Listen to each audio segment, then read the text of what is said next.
Наша красота. Якість це ж правий чи левий? Правий чи левий? Доброго дня, друзі! А сьогоднішня історія про те, як у нас конфіскували кібертрак.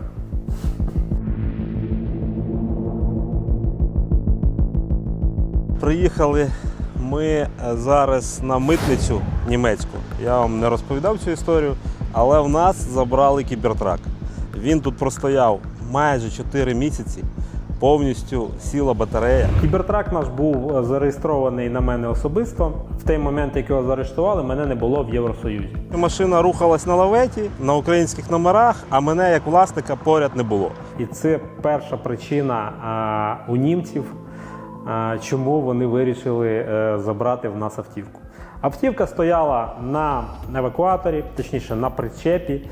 Її тягнув великий бус Мерседес. В принципі, ми порахували, по вазі в нас все сходилось. Ми вже приїхали на місце до нашого партнера в Німеччину. Машина вже була показана покупцеві, який хотів її купити там в Німеччині. Ми вирішили поїхати в ТЮФ, спробувати зробити на цю автівку ТЮФ. Щоб ви розуміли, на цю автівку ТЮФ зробити неможливо.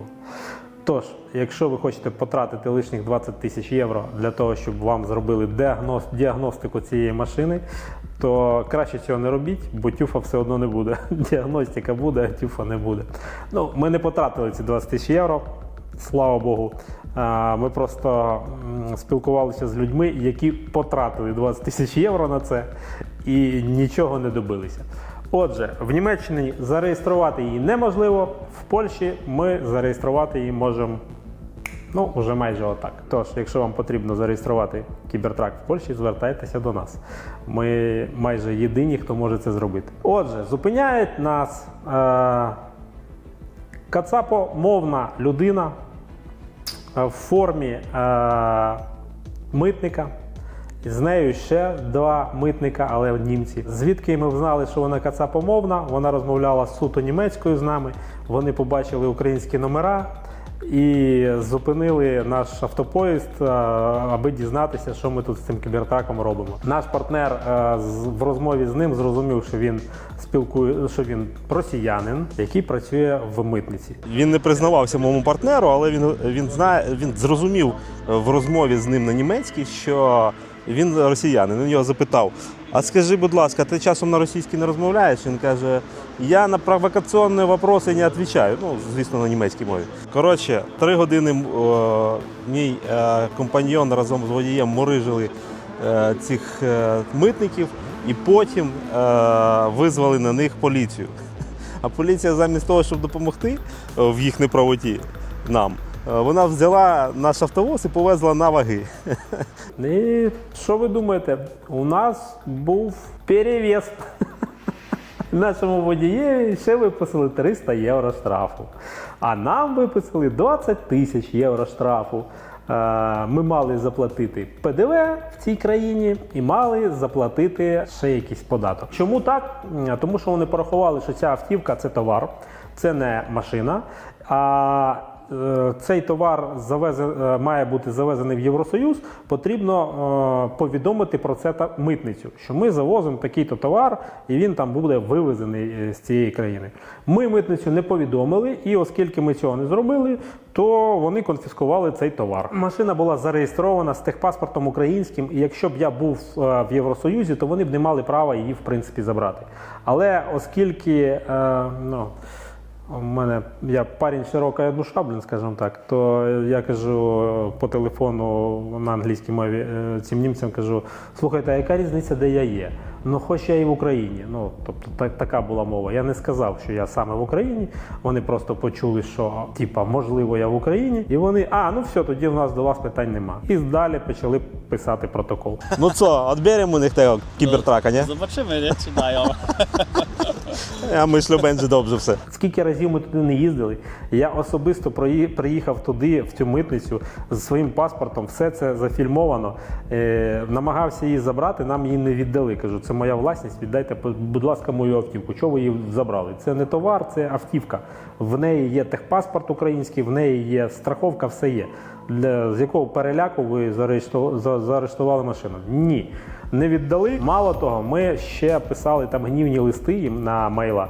Нас з одного митника відправляли до іншого, з іншого відправляли ще до якоїсь баришні. В кінцевому результаті ми вже їздили на іншу митницю. Подали документи, зараз знаходимося в митниці. На мене, як на власника автівки, потрібно було доручення від водія виписати. Ну, коротше кажучи, такий анекдот. Нічого ми не добились. Найняли адвоката. І завдяки нашому зубатому адвокату і, в принципі, нашій допомозі цьому адвокату, ми змогли забрати машину. Всім адвокатам, яких ми почали шукати, дзвонити, вони просто відмовлялися працювати. Казали, да, ми працювали колись з митницею, але зараз вже не працюємо. Ніхто не хоче з ними тягатись. Це просто якийсь нонсенс. Я не міг повірити, що в такій країні, як Німеччина, може бути такий безпреділ. Ну просто це капець, ну неможливо, блін. Я був в шоці.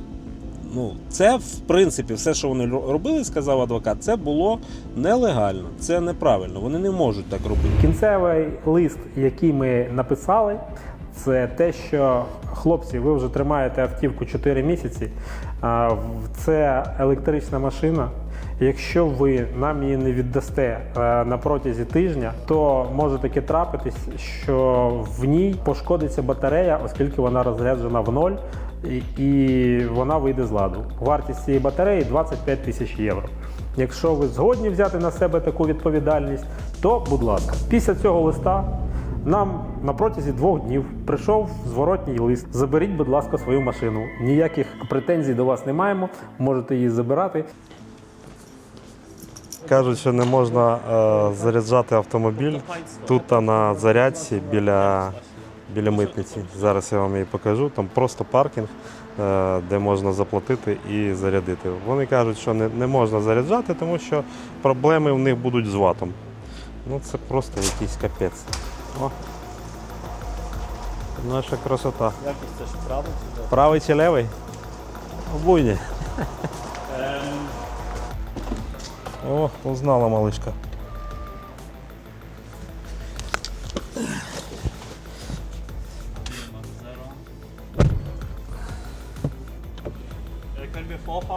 Треба з них тікати звідси, тому що зараз ми десь зупинимось і буде капець. У нас зарядки 0.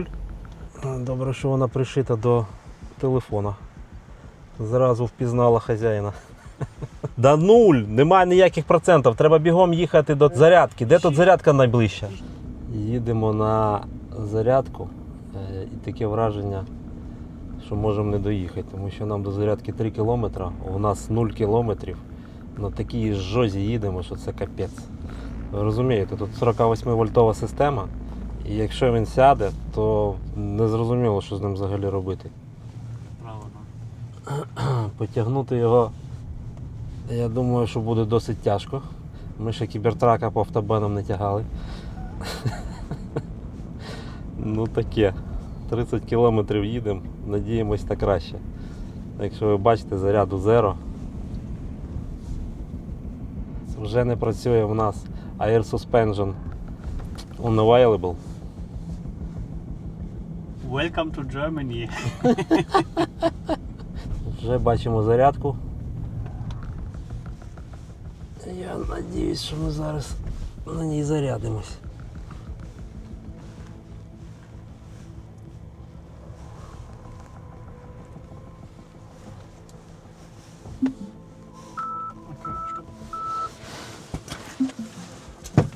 Battery too low.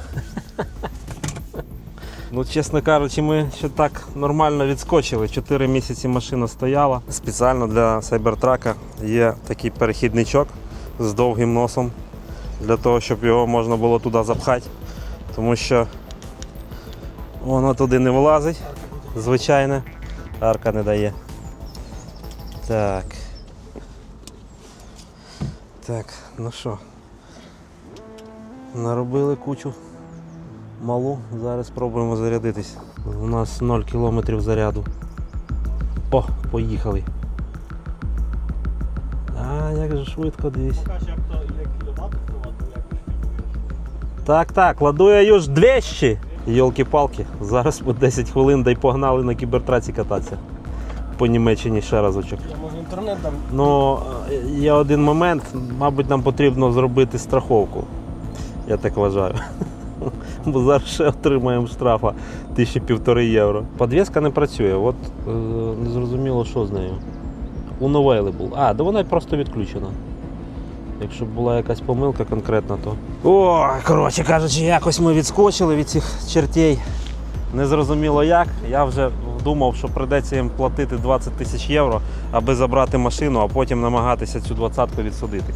Тому що вже в принципі не було сил чекати. Адвокату ми кожен тиждень названювали, питали, а що там. Він каже, ну це митниця, блін. Такі вони дятли. Я сам не розумію, як так може бути. І 4 місяці протримали машину. Зараз будемо готувати позов на них, на всю цю історію, чому забрали автівку і на 4 місяці чому так затримали її. Звичайно, що нам встав в копієчку адвокат, тому що вартість адвоката – це 250 євро година, а годин він потратив як мінімум 20 на це все, тож можете підрахувати, скільки це нам коштувало. Але ж, тим не менш, ми її забрали, відбили, хотіли подати на них позов, але нам адвокат сказав, що ми нічого від них не доб'ємося. Тобто нема прецеденту, щоб ми могли з них поїміть. Тож, коротше кажучи, от така весела в нас історія. Тож не попадайтесь на такі історії, якщо ви будете пересувати свої машини і ті машини, які неможливо зареєструвати в Німеччині, вони можуть порахувати як товар. І такі люди російськомовні можуть у вас відібрати ці автівки і гнути лінію, що вони все зробили вірно. Але насправді вони зробили це невірно. А у нас епопея продовжується. Хоч ми і зарядилися вже на 100%, на 512 кілометрів, але ж ситуація в тому, що у нас не працює пневма. І ми вже перегрузили машину, залізли в помилки, а вона не працює. Коротше кажучи, вирішили зняти клему з петлею. Коротше, робимо все в зворотньому Хай буде гречка. цьому і подивимось, чи вийде в нас щось чи ні. Зараз ми його... Нічого не змінилося, як була помилка, так і є. Зараз візьмемо кувалду і будемо лупашити компресор. Країна цікава, закони цікаві, але, як завжди, вони використовуються на свій лад. Тобто, як вони хочуть, їх так і трактують. А щоб доказати правильність своїх намірів, вам потрібно, не знаю, з'їсти слона, коротше кажучи. Якщо вам потрібен кібертрак, звертайтеся до нас, ми вам його залюбки привеземо. На перший погляд, досить просто привезти машину з Європи або з якогось аукціону в Америці. Але ж ви не розумієте, скільки підводних каменів є насправді. І скільки ситуацій виникають в цих процесах. Наприклад, перші кібертраки, які їхали через Клайпеду, також були заарештовані. Тому що, якби машини дорогі, і митники думали, що ці машини їдуть в Федерацію. І їх позаарештовували. Ті машини, які їхали через Білорусь в Федерацію, то добре, що їх заарештували. Я знаю такі 2 випадки. В контейнері їхало 2 нових кібертраки і їх заарештували, бо були впевнені, що вони туди їдуть. Це добре, але ж під шумок попадають і наші автівки, які їдуть в Україну. Вони також думають, що вони якимось чином зв'язані, там і пов'язані, ще щось. Коротше, ситуацій море. Я в процесі буду їх згадувати, бо за ці 20 чимось років у нас їх виникло досить багато. І буду намагатись вам їх розповісти, на що не потрібно попадати. Отже, лайк і підписка.